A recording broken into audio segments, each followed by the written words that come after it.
సంకల్పాన్ని సిద్ధించినటువంటి మహానాయకుడు ఈ ఆంధ్రప్రదేశ్లోనే కాదు,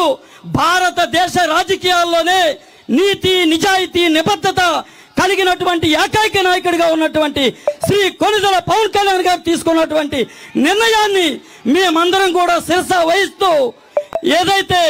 జనసేన టీడీపీ ఉమ్మడి ప్రభుత్వంతోనే ఈ ప్రజల జీవితాల్లో వెలుగులు నింపగలమని చెప్పేసి ఈ నమ్మినటువంటి ప్రజలందరూ కూడా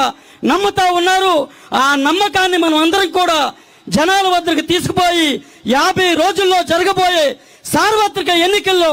రేపు జరుగుతున్నటువంటి సార్వత్రిక ఎన్నికల్లో జనసేన టీడీపీ ఉమ్మడి అభ్యర్థి ఎక్కడ నిల్చున్నా, ఏదైతే ఈ ఆంధ్రప్రదేశ్లో ఏ నియోజకవర్గంలోనైనా 175 నియోజకవర్గాల్లో, ఎంపీలు 25 నియోజకవర్గాల్లో ఎక్కడ నిల్చున్నటువంటి అభ్యర్థినైనా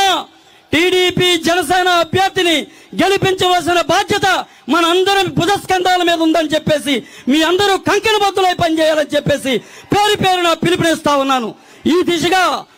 ఈ రాష్ట్రంలో ఒక నిజాయితీ నిబద్ధత కలిగినటువంటి నాయకుడికి మనం నిలువున ఆదరాభిమానాలు, ఏదైతే ఈ రాష్ట్రంలో ఈ రాష్ట్ర భవిష్యత్తు గ్యారంటీ అని చెప్పేసి చంద్రబాబు నాయుడు గారు తీసుకున్నటువంటి అనేక సంక్షేమ కార్యక్రమాలను ప్రజలకి అందించాలనే సుసంకల్పంతో ఏదైతే జగన్మోహన్ రెడ్డి ఈ ఆంధ్రప్రదేశ్ ప్రభుత్వాన్ని నాశనం చేసినటువంటి అన్ని రంగాలను, ఏ రంగం తీసుకున్నా అన్ని రంగాలను కూడా నాశనం చేసినటువంటి జగన్మోహన్ రెడ్డిని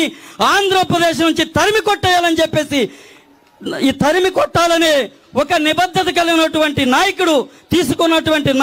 మా జనసేన అధ్యక్షుడు శ్రీ కొణిదెల పవన్ కళ్యాణ్ గారు తీసుకున్న నిర్ణయాన్ని మేమందరం కూడా కంకణబద్దులమై ముందుకు పోతా ఉన్నాం. మీ అందరూ కూడా ఆ దిశగానే